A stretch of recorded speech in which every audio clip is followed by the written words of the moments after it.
After Warcraft III Reforged, I kind of gave up hope that Blizzard would do right by their back catalog. They've been so wishy-washy about even remastering Diablo 1, and it ended up becoming a sparing Diablo 3 event. The good news is they called in the big boys when it comes to preservation for Diablo II Resurrected, Vicarious Visions, and they did right by it.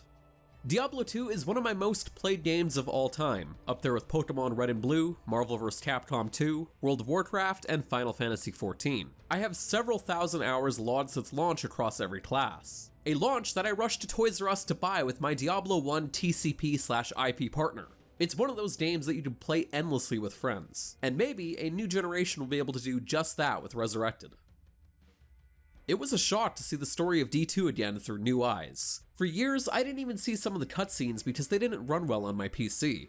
In fact, for a while, I never even saw Duriel, the Act 2 boss, because my machine would completely lock up when entering Talrosh's tomb. While I did eventually upgrade and get the full Diablo 2 experience, or played it at many friends' houses, LAN style with better rigs, it was a blast to play through it again on console in performance mode with very few hitches. The initial salvo of quill rats and zombies is still magical, as is the opening questline. Diablo 2 is a grimdark world that rarely pushes over to the realm of edge, and helped define so many dungeon crawlers and action RPGs after it. The tone is near perfect, and it feels like there are actual states at play. There's a reason some people didn't react as positively to Diablo 3, and part of that is because Diablo 2 is such a tough act to follow.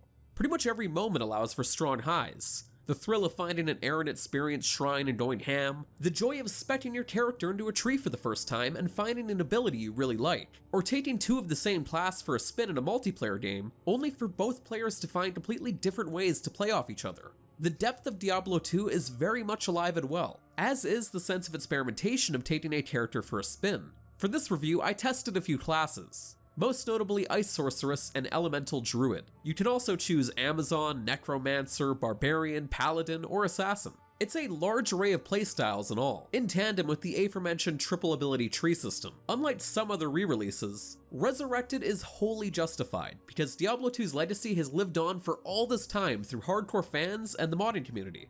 Again, it's important to remember that this preserves the original game, as you could swap the style between retro and modern within an instant. On PlayStation 5, for example, it's L2 plus the touchpad, and you can even adjust the resolution for it slightly on consoles through a menu option. It's perfect for nostalgia and function, as I had a good deal of fun playing one class entirely on retro mode, and another in just modern mode. It should make replays a little more fun, and hardcore players will appreciate the more responsive animations of the modern visual style. And on that note, hardcore mode, where your character is deleted if they die, is still in, which I was told once by someone feels like dying in real life, when your character dies. You can also opt for a ladder or non-ladder character, as well as an expansion or classic mode, the latter of which eschews all Act 5 expansion content from the game. It's nice to have that option. Speaking of Act 5, we should probably talk a bit about the core Diablo 2 level design for those of you who haven't already been immersed in it. No surprise, it still holds up in Resurrected. Act 1 is a fantastic intro to the game, providing a design that feels simplistic but also freeing, with several optional zones and quests. It's not overwhelming, but it's also not fully linear. Act 2 continues that formula, opening things up a little bit more and doing some very clever things when it comes to map layouts. The open zones of the desert lend themselves well to fighting off droves of enemies with the all-new abilities you've picked up while letting you run around unfettered. Of course, this is juxtaposed with tricky sewer and tunnel areas. The story also ramps up in a very exciting way by the end, spinning yarns of lore all the while. Act 3, consisting of lush and sprawling jungles and temples, is still very much polarizing. My main Diablo 2 group called this Act Skip, as a career sorceress would often teleport through some of the larger, more aimless areas and send the party a town portal. I will say it does have that same vibe for several zones, which are not completely redone in Resurrected. That said, everything looks like it has a little more character now. Acts 4 and 5 tighten things up again and really showcase Diablo 2's diverse enemy roster and go a little crazier in terms of level design.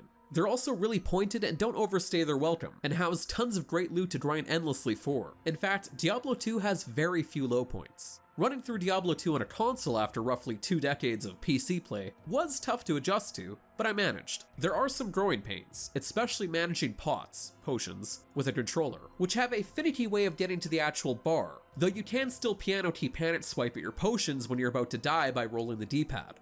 Some inventory busy work takes more time with a controller compared to a mouse, but shortcuts that let you instantly move stuff to your stash or sell/buy help. Everything else, controller-wise, is relatively smooth. The hotbars do work, and you combine pretty much anything to them, including basic attacks and scrolls of Town Portal. Most endgame and leveling builds don't go too hard on diverse abilities across all 3 trees, so a hotbar with 12 options, sits on one and another sits that triggers when L2 is held, is perfectly fine. Potions are tied to direction pad presses. As far as performance mode goes in Diablo II Resurrected, the retro mode is janky by design, and the modern mode is extremely smooth, provided you play offline or the online servers are cooperating. So for the most part of my tests the past couple of days, the servers waxed and waned, albeit through a pre-launch period. Act 1 was perfect, but by the time I hit Act 2, there was a little lag, which Blizzard noted was a pre-launch issue. When I hit Act 3, the servers went offline for a bit, then came back about 20 minutes later. In a vacuum, it was a mild inconvenience. It could also be an ill portent. These various ups and downs might hit people on the full launch, so be aware of it if you're going in day 1. Again, thankfully, this is not an always online game, and you can opt for offline play, and you would miss out on online components as well as ladder play if you did that. Sadly, TCP/IP mode was removed after it was tested in the game's alpha period.